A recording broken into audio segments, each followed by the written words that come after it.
তাহলে দুর্নীতিবাদটা পালানোর জায়গা পাবে না। আমরা যদি বাংলাদেশপন্থী বাংলাদেশ করতে চাই, প্রথমত আমাদের ঐক্যবদ্ধ থাকতে হবে। দুর্নীতির বিরুদ্ধে এনসিপির ব্যানারে এনসিপিকে সাথে নিয়ে দুর্নীতির বিরুদ্ধে আমাদের ঐক্যবদ্ধ অবস্থান থাকতে হবে। নিজের বাবাও যদি দুর্নীতি করে তাকেও থামতে দেওয়া যাবে না। বাবাকে প্রশ্ন করতে হবে 30,000 টাকা বেতন দিয়ে কিভাবে 40,000 টাকার বাসায় থাকে। আপনার ব্যবসায়ী বাবাকে প্রশ্ন করতে হবে, নিজের ঘর থেকে শুদ্ধ অভিযান শুরু করতে হবে। আমরা তরুণ প্রজন্ম আমাদের হাত তুলে দেখাই আমরা শুদ্ধ অভিযান। আমাদের এনসিপির কর্মীরা অন্যান্য রাজনৈতিক দলের কর্মী থেকে আলাদা হতে হবে। আপনারা নিজেরাও দুর্নীতি করতে পারবেন না, কেউ দুর্নীতি করলে সেটাও প্রতিহত করতে হবে। নিজেরাও টেন্ডারবাজি করা যাবে না, কেউ করলে সেটাও প্রতিহত করতে হবে। সাংগঠনিক ভাবে আমাদেরকে সুসংহত হতে হবে।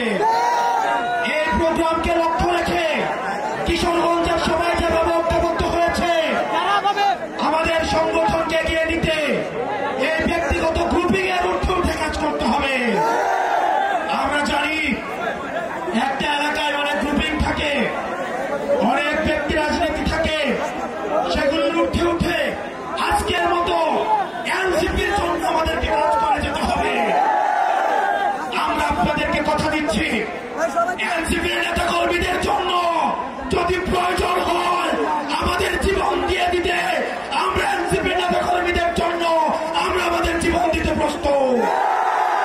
আমাদের কর্মীদের রক্ত, আমাদের কর্মীদের ঘামের মধ্য দিয়ে আমরা নেতা হয়েছি। আমাদের কর্মীদের এক ফুটা ঘামের দাম দিতে আমাদের যদি জীবন দিতে হয়, আমরা সেই জীবন দেব।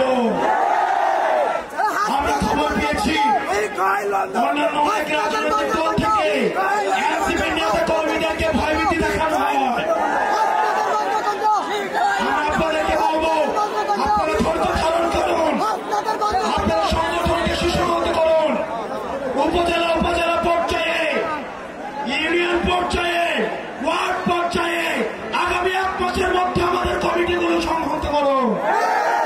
এলাকায় যত সুনাগরিক রয়েছে, বিশিষ্ট নাগরিক রয়েছে, প্রয়োজনে তাদের হাতে পায়ে ধরবেন। হাতে পায়ে ধরে এনসিপিতে নিয়ে আসুন। আমরা ভালো মানুষদের নিয়ে আমরা দল করতে চাই। 100 পয়সাওয়ালা